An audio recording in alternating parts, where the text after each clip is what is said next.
Torchlight II has been one of the most popular series to take on the hack and slash action RPG genre, so for longtime fans it was only a matter of time that they could get their hands on a Switch port. I have played my fair share of the genre, of course there's Diablo and Gauntlet, but I will admit I've never had the chance to play Torchlight or Torchlight II on PC. But a couple days ago, Perfect World Entertainment set us a key to play and experience Torchlight 2 on the Nintendo Switch, and man have I been missing out the last few years. From the start and throughout the hours I binge played, it is a strong addition to the Nintendo Switch, and one of the best action RPGs to recently come out for the console. So thank you to Perfect World Entertainment for sending us a code to check it out and for sponsoring today's video. So let's go over the multitude of features this game has to offer and how solid of a port it is on the Nintendo Switch. How's it going, guys? I'm Danny and this is a spotlight video for Torchlight 2. And make sure to stay to the end because we have a special giveaway for those who want a copy of Torchlight 2.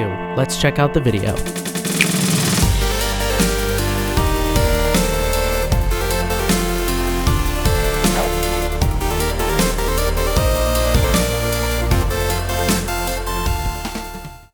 It's always a hit or miss when it comes to already established titles being ported over to newer consoles, and the eShop grows every single day with old and new games, so it could be very intimidating.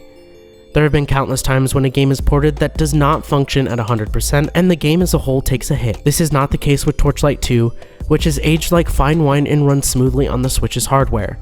As mentioned before, Torchlight has been a well-known series for over 10 years now, and its second installment in the series came out back in 2012. Developed by Ruinate Games and published by Perfect World Entertainment, it gives Diablo a run for its money. Yet Torchlight shows people that it is its own thing, giving the entire hack and slash genre a new set of eyes. It goes to show that just because it is a part of the genre, doesn't mean it has to be the same. Compared to the first game, a lot of Torchlight 2 has been expanded and revamped, such as a ton of monster models and bosses, 44 unique areas, and over 120 unique player skills, which got a lot of people hyped since it was such a big upgrade compared to the first game. And I was quite overwhelmed because it's a lot of stuff for a game priced at $20. That's a lot of bang for your buck in my opinion, which a lot of other games seem to lack. So now that we have some background for the game, let's dive into the story and gameplay of it. From what I have played so far in the story, it takes place many years after the first Torchlight game, and one of the heroes from the first game, the Alchemist, becomes obsessed with the disease that he carries called Ember Blight, and goes from hero to bad guy. He steals Ordrak's heart from Torchlight and destroys the town and starts to steal energy from the Guardians of the World. That's essentially how the game starts. The new set of heroes we take control of are tasked with stopping the Alchemist from doing this and go across the world to save the Guardians. The game has 4 acts to it, but even after completing the story, there is still so much to do, you'll never run out of content. This game has a very long shelf life to it, featuring New Game Plus mode and an endgame feature called Mapworks, which essentially allows you to purchase and activate randomly generated maps for you to go through and grab loot. There are 4 classes to choose from the Engineer, who deals in melee fighting and constructing robots, the Outlander, who specializes in ranged and lore magic, the Berserker, another melee character that can summon spirit animals, and the Ember Mage, who is an elemental spellcaster. For my first playthrough, I chose the Ember Mage, which in all honesty I never do. I kind of wanted to mix it up. In the past with games like Diablo, I stray away from spellcasting archetypes mainly because I'm awful with the management of my mana and I really like to just hit things with a gigantic axe. Yet even straying away from what I usually play in a dungeon crawler, Torchlight allows so much flexibility with playstyle that I felt comfortable with something I never do. It was an important aspect in the first game, and in Torchlight 2 it expands on that main feature. With so many different abilities to choose from and multiple elemental trees, I was free to create a variety with my character, and that's always a nice touch. Torchlight 2 does not exactly hold your hand, but gives you enough legroom to experiment and play around with the classes it has to offer. This philosophy still appeals to die-hard fans of the genre, but welcomes new players with open arms. Loot is everywhere, and it really has to be in this type of genre. There is so much loot and it always feels nice to be constantly gearing up my character with whatever I come across. The menus were not very hard to navigate and understand, and it is very clear how the upgrade tree and stats menus work without having to spend too long in it. This goes to show that with everything being so simple and easy to use, it does not exactly take away from the game itself. I'm really excited to delve into the other classes to see what they have to offer. I've just been having so much fun with my Ember Mage, I haven't really gotten around to it. The most striking feature to the game, in my opinion, are the vibrant colors and environments. All areas have a unique flair to them, and when it's time to take on the big boys, the fights burst with color and effects that really give Torchlight a sense of uniqueness. One of the most important aspects to check off in a game like this is how appealing it is to the eye, and I stand by this. Captivating scenery and a functional color palette, count me in. The different areas you come across are accented by different enemies you encounter, making them feel a part of the world and not just randomly placed. I very much enjoyed the variety of enemies, especially the different bosses for each dungeon I came across, and it helps to know the weaknesses and how enemies attack, which is nicely placed on the top left of the screen, kind of like a mini description of each character. All in all, I very much enjoyed the cartoon-like aesthetic of the game, as it gives it character. Not every hack and slash needs that gritty medieval look to it. Whenever a game is released on the Switch, the comparison of full screen to handheld mode must come up, and Torchlight 2 looks great on both.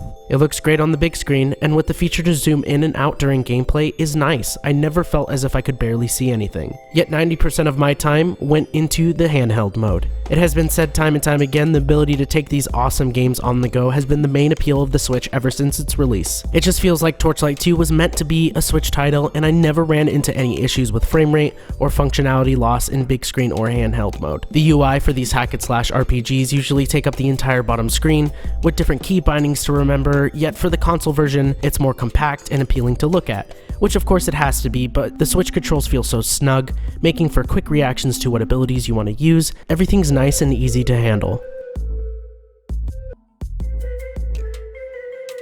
Torchlight 2 checks all the boxes, yet it adds a couple of notations to what it wanted to improve in the genre. Whether you play alone or with your friends, it makes sure to cater to the player at the end of the day, with awesome combat, interesting enemies that range from all sizes, an ongoing story which is going to make me want to play the first game to get some background, and just a very enjoyable experience you can sit down and play. I never felt bored going through areas, and I usually dread going through dungeons, but Torchlight 2 kept me on my toes and always rewarded me with enjoyable boss fights and amazing loot. I'm not sure if I have any tips on this game, just make sure you're constantly gearing up and utilize your pets as much as possible. I didn't realize you can send them back to town for supplies or hold my gear, so I was just dropping things that I could have easily sold. This game kind of reignited my love for this type of genre. It really sat on the back burner for me, but I am confident to play more. I could never get over the grind, but playing this, especially wherever I'd like, was great. Playing this is getting me hyped for Torchlight Frontiers, which I really hope is released alongside the other versions, or at least as soon as possible for the Nintendo Switch. When it all boils down, the big worry for many people is functionality. It's a well-established series, and Torchlight 2 being out for so many years, it's a matter of how it runs on the Switch, and it runs perfectly.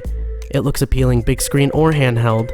The combat is hack and slash goodness as it should be, and if you haven't played it, I highly recommend giving this a try. It's a friendly introduction to this genre and has so much replayability, it's worth a buy. So with that being said, thank you Perfect World Entertainment for sponsoring this video, and thank you everyone for watching. And if you've watched this far, props to you, we have a giveaway. We're giving away 5 Torchlight 2 codes that will snag you the base game and a free Yapper pet. It's pretty much a goblin that looks hilarious and adorable. This is my Yapper, his name is Pancake. These pets are very useful because they can carry a lot of items for you, go back to town to grab supplies, and fight along your side. So you'll get 2 codes for entering, which is pretty cool. So down in the description below, there's information on how to do that. So since the game has just been released, let us know in the comments down below what you think of the game. And if you're new to the series, how are you enjoying it? Would you like to see more Torchlight in the future put on the Switch? We would love to see your thoughts and feedback and start a conversation with the community. Well, that's all for today, guys. Thank you for coming to check out this Torchlight 2 spotlight. Let us know if you enjoy this video, and we'll see you next time here on Switch Planet.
Okay everyone, thanks so much for watching. If you liked that video, please leave a like and subscribe, and ring the bell if you want to get notified when we release new content. We hope to see you in the next video.